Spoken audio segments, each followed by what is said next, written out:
Actually, nung una, the only reason kung bakit napili kong gumawa ng isang statement or experimental film, basically, yung gusto ko lang sanang gawin nung umpisa ay, I just one shot of a man sitting inside the theater. Tapos, buong pelikula, tumititig lang siya dun sa audience. And then, in the end, lalabas siya. Now, I wanted to do that kasi I wanted to minimize on costs at first in making the thesis film. I only had a budget of 20,000 na umpisa.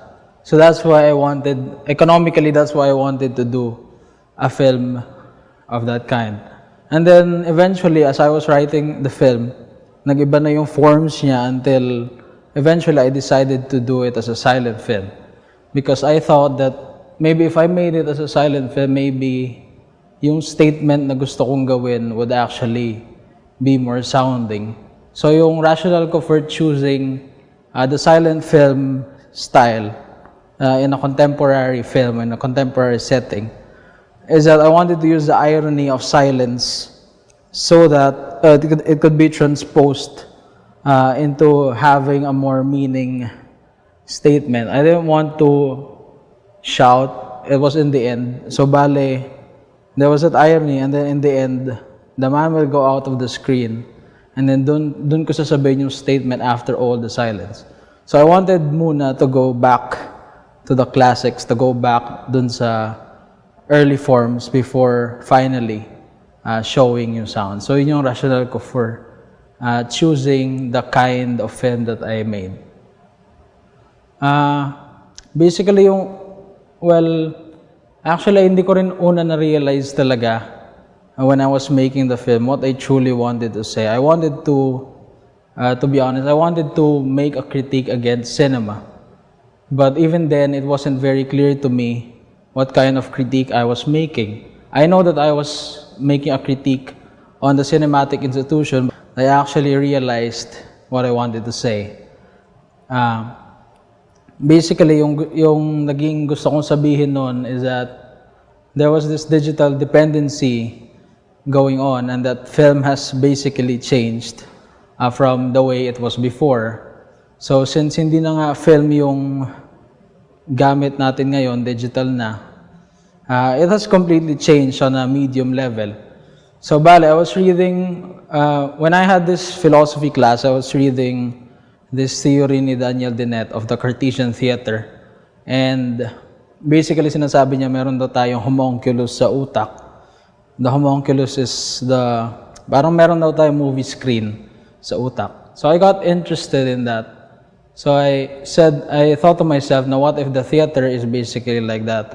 It's basically an extension of the mind kung saan yung homunculus na nasa utak natin, yun yung nakikita natin dun sa movie theater. So I thought of that, and yung sinabi ni Daniel Dennett is that there's a ghost inside there. Yung ghost is tayo. So bali yung ghost, parang yung sa Ghost in the Shell nga, it's the soul inside of it. So I wanted the ghost of cinema to appear. So that's why in the end of the film, yung character ko goes out of the screen literally and appears there because the ghost is now alive and the ghost wants to rebel because filmmakers and basically technology itself has changed it, and it's not anymore how it was before. So basically, I wanted to make a statement on the whole cinematic institution, though at the time that I was making my thesis film, hindi very, very concrete what specific statement, though I know that there was a critique that I wanted to make. I wanted to make an agitprop on cinema, basically. I wouldn't say that there was one specific aspect of the film that I focused on, because I believe that good directors have to focus on every single thing. So I think kasi that all film aspects have to have some sort of visual oral coherence in which all the aspects of film will work together. So bale, yung naging philosophy namin as a crew is that wala dapat nangingibabaw.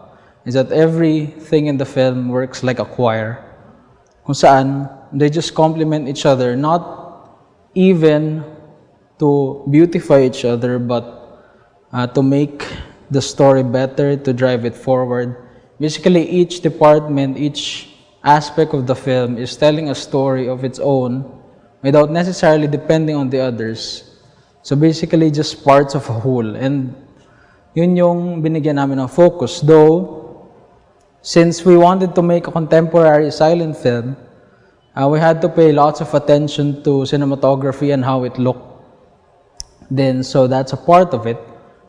And as for the script, we actually threw out our original script. Yung original script namin had voiceovers and had funny parody lines of indie films, but we threw that out kasi gusto naming silent film na yung gawin. The challenges I learned about making a film is one, it's hard if you're also producing the film, if ikaw yung nagpupondo ng pelikula kasi constantly you're thinking of the money. And yung nangyari kasi sa amin, we were renting the UP Cine Adarna kasi doon kami nag-shoot. And then, so I had to direct the actor, and then at the same time, I had to think of the costs that were going to be incurred kasi it was too much for every hour. And pag mag-exceed kami sa time, sobrang mas magastos siya. So if there's that sort of distraction. So I think we should always be open to new ideas and new philosophies sa atin. Yun basically. And so, because of yung pressure from all the costs and directing the actors at the same time, it was very hard to direct it, even though it was just simple. Kasi there was this pressure nga sa amin, and nagkaroon kami ng conflicts sa crew, even though we usually don't conflict like that. Apart from that, hybrid performance art yung film, so there was that factor din of things going wrong at the last minute. Kasi para siyang theatrical play ballet. Naging part theatrical play siya, we call it the expanded cinema play, kung saan part ng stage yung pelikula as much as the screen is part of it. Now, we were only operating under low budget. Yung budget lang namin was 60,000. So, we only had to make do with yung mga simple na lights lang and everything na stage props namin. We only rented a portalet. So, there was a factor din na mahirap gawin, no actual performance or screening. And actually, nung screening mismo, nagkaroon ng errors at the last minute. Muntik na magkamali yung isang actor dun sa timing niya to go out of the portrait kasi he had to go out right after he was being projected on the screen to create the illusion that he was coming out of the portrait. And then, hindi niya nakuha yung unang signal. So, we were afraid na hindi siya abot. And then, he had to carry off yung isa naming actor to carry them back sa portalet and then babalik sila dun sa screen. Now, millisecond lang yung difference. Muntik na siyang hindi umabot dun. But thankfully, umabot naman siya. As for advice for other filmmakers, the biggest advice that I could give is that you should know who you're doing films for and why you're doing films and why is it so important, what makes your film so different na kailangan talaga siyang gawin. Hindi lang yung we'll just do it kasi gusto lang natin. There has to be a big impetus kung bakit natin gawin. As for me, I realized that I want to do films for the Filipino people. I don't want to leave the country and I don't want to do films for other people. I want to serve my people and I want to do films for them.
Hoy, ikaw! Bumalik ka dito! Bumalik ka dito! Hindi kami ang maagalaw! Wala ka! Bumalik ka na! Nakikiusap kami! Shh! Teka lang. Boses ko ba yun? Nasaan na yung mga title card? Yan mo na nga. Hoy, ikaw! Huwag kang pataw! Bumalik ka dito! Pupuntahan na kita dyan.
Nakikiusap kami.